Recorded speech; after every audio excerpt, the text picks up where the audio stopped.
Şu gördüğünüz arkamdaki enkazda 2 tane yeğenim var. Dün saat 2 sıralarında şu bina çöktü.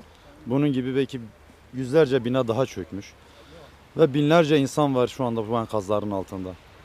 Ne bırakıyorlar kendimiz müdahale edelim, ne kendileri bir eleman gönderiyorlar.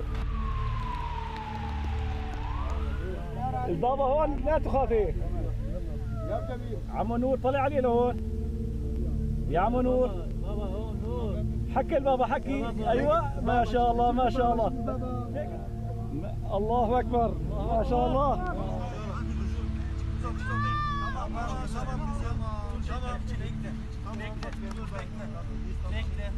Şeyi getir. İpi al abi.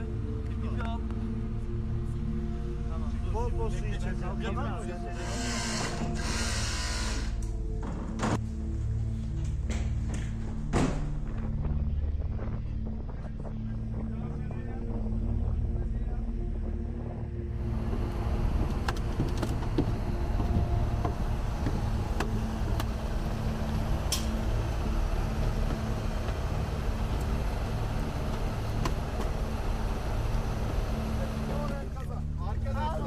Çalışmaya devam edeceğiz. Biraz